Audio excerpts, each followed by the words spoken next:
शिवसेना नगर सेविका रिद्धि खुरसंगे अपने वार्ड के जरूरतमंद लोगों के साथ उनके बीच रही। उनके हर तरह की मदद की, फिर वह राशन हो या फिर फूड पैकेट हो। लेकिन अब वार्ड को कोरोना मुक्त करने की मुहिम में लगी है, जिस कड़ी में वार्ड में आज 70वां फ्री मेडिकल कैंप का आयोजन शिवसेना नगर सेविका वार्ड नंबर 11 की रिद्धि खुरसंगे के नेतृत्व में भारी बारिश में आयोजित किया गया।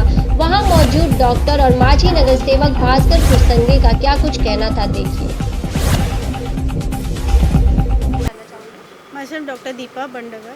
आई एम क्या कहना चाहेंगे कि किस प्रकार से यहाँ पे जो आप मेडिकल कैंप 6 मेडिकल कैंप, यहाँ पे कितने मेडिकल कैंप आप ले रहे हैं? जो लोग यहाँ पर आ रहे हैं उनके मन में क्या डर है कोरोना को लेकर, और किस प्रकार से उनको यहाँ पे चेक किया जाता है? अगर उनका पॉजिटिव है तो किस प्रकार की क्या कुछ प्रोसेस होती है?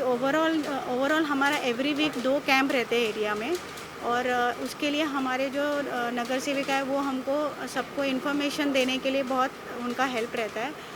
अकॉर्डिंगली हमारे साथ बीजेएस के डॉक्टर्स भी रहते हैं, हमारे बीएमसी के भी डॉक्टर्स रहते हैं। हम लोग जैसे ही पेशेंट आता है उनका स्क्रीनिंग होता है, उनके सिम्टम लिए जाते हैं। उसके बिना पर हमारे यहाँ लाइफ केयर के टेक्नीशियन रहते हैं, टेस्ट लिया जाता है। ऑन एन एवरेज 25% लोगों के पॉजिटिव आते हैं। So in that process protocol के हिसाब से we direct them for the admission and further treatment. अभी जागरूकता के बारे में बताया जाएगा तो लोगों को अवेयरनेस तो है, बट लोग उसको फॉलो नहीं करना चाहते।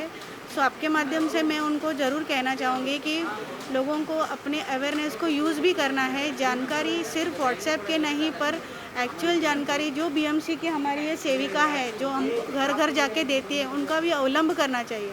सिर्फ सुनकर उसको छोड़ना नहीं चाहिए। और ये सब जो काम हो रहा है ये आप लोगों के लिए ही हो रहा है। प्रशांत फ्रॉम बीजेएस भारतीय जैन संगठन। हम बीएमसी के साथ कोलैबोरेशन में काम करते हैं। हमारा काम बेसिकली यहाँ पे पेशेंट को स्क्रीन करना, स्क्रीन करने के हिसाब से उनके सिम्टम्स को नोट करना।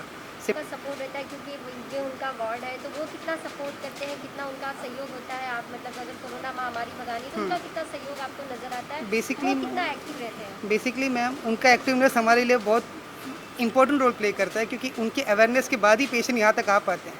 हम कैंप यहाँ सेटअप करते हैं, उनके ही बदौलत, उनके हिसाब से ही सारा कुछ रहता है। वो एक दिन पहले जाके सोसाइटीज़ में जहाँ पे भी लोग रहते हैं, रेजिडेंशियल कॉम्प्लेक्सेस में, वहाँ पे जाके उनको बताते हैं कि यहाँ पे आप आइए, यहाँ पे कैंप ऑर्गेनाइज़ किया गया है। तो वो आते हैं, अपना टेस्टिंग कराते हैं, सो दैट हम ज़्यादा से ज़्यादा लोगों तक पहुँच पाएँ। उनका बहुत बड़ा योगदान है।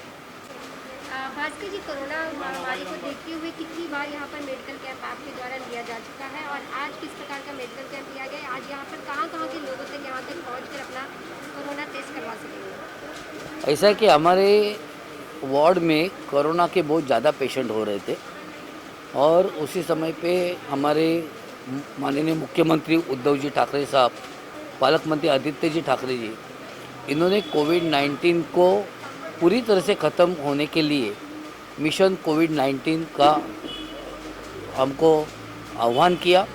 उस आह्वान के तहत आज हमारा 17वां मेडिकल कैंप है। हर एरिया में अलग अलग जगह पे हम लोग मेडिकल कैंप कर रहे हैं। पहला तो स्लम में सबसे ज़्यादा पेशेंट थे, तो इसके लिए हम लोग पहला सब टारगेट किया था कि स्लम एरिया में कोविड से पूरी तरह से बाहर निकाले। तो ऐसा है कि आज एक भी कोविड पेशेंट आज हमारे स्लम इलाके में नहीं है। फिर ऐसा हुआ कि बिल्डिंग एरिया में पेशेंट बढ़ना चालू हो गया, तो फिर अभी हमने हर एक कॉलोनी में जाके, हर एक एरिया में जाके वहाँ पर मेडिकल कैंप कर रहे।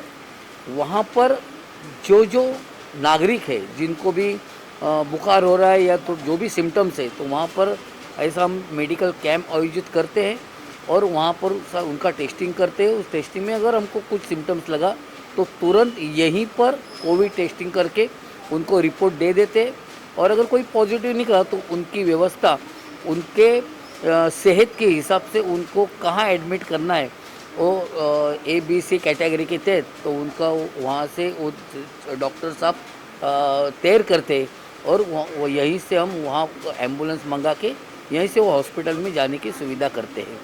तो ये हम पूरी तरह से प्रिकॉशन ले रहे हैं कि हमारे एरिया में एक भी कोविड पेशेंट ना रहे, और जो भी पेशेंट हो रहा है उसको सारी सुविधा मुहैया कराए, जो कि हमारे यहाँ पर मृत्यु का जो प्रमाण है वो एकदम ना के बराबर है। तो हमने जो कैंप किया है उसका ये बहुत सारा हमको फ़ायदा हुआ है, और इसी की तरह हम लोग आगे भी हमारे कैंप ऐसे ही चालू रहेंगे। अभी आपने देखा कि गणपति मंदिर में उद्धव नगर में अभी मेडिकल कैंप चालू है। अभी मंगलवार को हम काजूपाड़ा में गिरी शिखर में अभी फ्राइडे को शुक्र 14 तारीख को गिरी शिखर अपार्टमेंट है, वहाँ पर मेडिकल कैंप है। कल हमारे यहाँ पर हेलमेट स्किनिंग, जो हम हेलमेट पहन के घूमते और जो भी अगर इतने डिस्टेंस पे कोई भी रहेगा 10 फुट पे, तो वो भी हमारे इसमें आ जाता है कि इसको कितना टेम्परेचर है। तो ऐसे भी हमने ढूंढने का प्रयास करते हैं कि हमारे यहाँ पर कोई भी ऐसा एक भी पेशेंट ना रहे। आज भी हमारे एरिया में सिर्फ एक पेशेंट है, वो भी बिल्डिंग एरिया का ही है। स्लम में तो एक भी पेशेंट नहीं हो रहा है।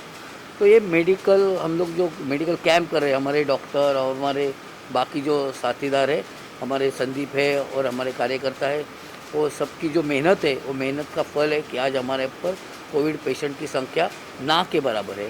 तो भास्कर जी, जिस प्रकार से अब काफ़ी शॉप खोली जा चुकी हैं, सभी लोग जिस तरह से 4 महीने लॉकडाउन के बाद सब कुछ अब ओपन ही नज़र आ रहा है, तो अब आपके लिए कितना बड़ा चैलेंज है कि अपनी वार्ड के लोगों को आप कोरोना महामारी से बचाने के लिए आपकी किस प्रकार से आप स्टेप लेंगे, किस प्रकार से आपके कदम होंगे? देखो, हमने जो भी दुकानदार को भी जो चालू करने की परमिशन दी लास्ट वीक से, हमारे यहाँ पर सारे दुकान हमने बंद करके रखे थे, कोई फेरी वाला नहीं था। लेकिन बाद में ऐसा हो गया कि सबका रोजी रोटी का भी सवाल है, सबको तकलीफ भी होने लगा, तो हमने फिर सीनियर हमारे इंस्पेक्टर दहीसर के उनके साथ में मीटिंग की, वार्ड ऑफिसर से मीटिंग की और वहाँ पर तय किया कि सुबह 9 से लेकर शाम को 7 बजे तक दुकानें खुली रहेगी, सब्जी की और अत्यावश्यक सेवा वो भी खुली रहेगी। और उनको एक टारगेट दिया कि सोशल डिस्टेंस मेंटेन हो, बिना मास्क का किसी को भी कोई सामान ना दे, और जिसको भी दुकानदार को जो कर सकता है तो वो टेम्परेचर गन अपनी दुकान में रखे, आने वाले सारे जो हमारे कस्टमर है उनके, तो उनका टेम्परेचर लिया जाए और वही हिसाब से वो करें। उसी तरह हमने हर बिल्डिंग को एक लेटर दिया था कि सभी बिल्डिंग वाले एक टेम्परेचर गन और ऑक्सीमीटर रखें, क्योंकि बिल्डिंग में किसी को भी अगर कुछ है तो तुरंत चेकिंग करके उसको बाकी जो सुविधा, आरोग्य सुविधा दे सके। तो हर एक हमारे यहाँ के अच्छा है कि सारे सोसाइटी ने टेम्परेचर गन और ऑक्सीमीटर लिए हैं। 25 जगह पे तो मैंने खुद हमारे इसमें से टेम्परेचर गन ऑक्सीमीटर दिए हैं। अभी हम सभी बिल्डिंग वालों को और बाकी भी जो सोसाइटीज़ है, मंडल है, उनको हमने सैनिटाइजर स्टैंड और सैनिटाइज़र भी दिया है। अभी जो गणपति मंडल है उनको भी हम सैनिटाइजर स्टैंड, सैनिटाइज़र और टेम्परेचर गन दे रहे, क्योंकि उत्सव मनाया जाएगा, उसी वक्त भी प्रिकॉशन लिया जाए, बिना टेम्परेचर चेक किए किसी को भी बापा का दर्शन करने को ना लिया जाए। तो ये सारी प्रिकॉशन हम हमारे वार्ड के लिए ले रहे।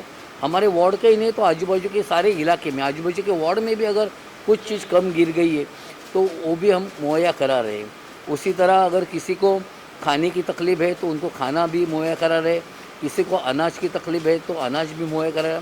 अभी तक तो 1 लाख किलो से भी ज़्यादा हमने अनाज अभी तक लोगों को बांटा है। कहूँ तो मैं 4 महीने में सिर्फ जिस दिन मैंने कोरोना टेस्टिंग मैंने किया था उसी दिन मैंने घर पे रहा हूँ, बाकी एक दिन भी मैं आज तक घर पे बैठा नहीं हूँ। सुबह से लेकर रात तक हम लोगों की सेवा का काम करते हैं।